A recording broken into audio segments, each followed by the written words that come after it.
பாலியல் வன்கொடுமையை மையமா வச்சு உருவாயிருக்கிற திரைப்படம் தான் நிசப்தம். இந்த படத்துல அபிநயா ஒரு முக்கியமான கதாபாத்திரத்துல நடிச்சிட்டு இருக்காங்க. இந்த படத்தினுடைய இசை வெளியீட்டு விழா ரீசெண்டா சென்னையில நடந்தது. இந்த ஃபங்க்ஷன்ல சிறப்பு விருந்தினரா கலந்துகிட்ட டைரக்டர் மிஷ்கின் மனம் திறந்து வெளிப்படையா பேசியிருக்காரு. அவர் என்ன பேசியிருக்காரு அப்படின்றத இப்ப பார்த்துடலாம்.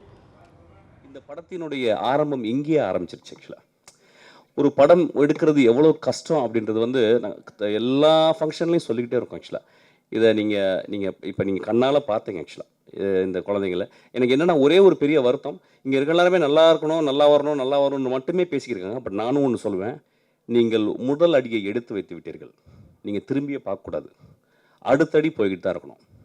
நீங்கள் அடுத்த படம் பண்ண போகிறோன்னு முடிவு பண்ணிக்கணும். அது படம் ஓடுதான் ஓடு, அதை பற்றி கவலை இல்லை. நான் ஓனாயாட்டுக்குட்டி எடுத்துகிட்டு 3.5 வருஷம் அதாவது 3.5 கோடி ரூபாய் லாஸ் ஆன நம்பருக்கு கிட்டத்தட்ட ஒரு 40 நாள் வெளியே வரவே முடியல ஆக்சுவலாக.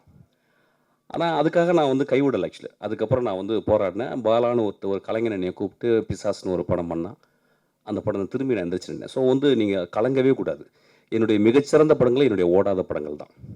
நந்தலாலாவும் ஓனாய மாட்டுக்குட்டி தான். ஸோ படம் எடுக்க வர்றவங்க ரொம்ப தெளிவாக இருக்கணும். இது நீங்கள் ஒரு 100 ரூபா அப்படி வச்சா ஒரு 400 ரூபா எடுக்கிறது மாதிரி நினச்சிக்கூடாது. அது சூதாட்டத்துலாம் நடக்கும். இப்போ அது படம் எடுத்தல் டைட் ரோப் வாக்கிங் தான். நீங்கள் கீழே விழுந்தீங்கன்னா மரணம் தான். ஆனால் இந்த மரணத்தில் நிறைய பேர் கை பிடிக்கிறதுக்கு ஆள் இருப்பாங்க. ஆக்சுவலாக அந்த மாதிரி உங்களுக்கு எல்லாருமே பிடிக்கிறதுக்கு ஆள் இருக்காங்க, இவ்வளோ நண்பர்கள் இருக்காங்க. ஸோ இதில் வெற்றியை மட்டும் இலக்காக வைத்து நீங்கள் போகக்கூடாது. Because it's a warning. நீங்கள் வந்திருப்பது சாதாரண காடு இல்லை. சினிமா பயங்கரமான மோசமான காடு. பல காண்டாமிருகங்களும் பல பிசாசுகளும் ஒளிந்திருக்கும்.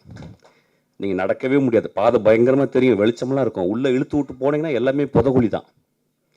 ஸோ ரொம்ப கேர்ஃபுல்லாக இருக்கணும். இந்த இடத்துல நீங்கள் மனசை ரொம்ப திடப்படுத்திக்கணும். இந்த மனிதன் கிட்டத்தட்ட ஒரு 5 வருஷம் 6 வருஷம் கஷ்டப்பட்டு இருக்காரு. எனக்கு தெரியும். அவரை ஒரு இயேசு கிறிஸ்து போல தான் இருக்கிறார். கரெக்டாக அந்த எனக்கு தெரிஞ்சு நான் ரொம்ப நேரம் யோசிச்சு இந்த இயக்குனரை பற்றி எப்படி பேசலானும் போது நான் அவர் ரொம்ப வாட்ச் பண்ணிகிட்டே இருந்தேன். பார்க்கும்போது ஒரு கருப்பு இயேசு மாதிரி தான் இருந்தார். ஆனால் அதை பெண்ணு சொல்லிடுச்சு. அந்த பெண் ஏன்னா அவள் பேசாமல் இருக்கிறதுனால தான் அந்த அப்சர்வேஷன் அவளுக்கு பண்ண முடிஞ்சது. ஆக்சுவலாக அவர் கருப்பு இயேசு தான். அந்த ஒரு 4 வருஷம் 5 வருஷம் அவர் சொன்னார். அவர் விஷயங்கள்லாம் சொன்னார். நான் போயிட்டு பெங்களூரில் போய் நான் என்னால் காசு இல்லை சார், நான் போயிட்டு ஒரு ஒரு ஒரு ஒரு இடத்துல ஷூட் பண்ணேன். அங்கே போயிட்டு அங்கே ஒரு அம்மாட்ட போய் நான் சொன்னேன், உங்களுடைய இடம் எனக்கு வேணும், ஒரு 10 நாள் ஷூட் பண்ணோம்.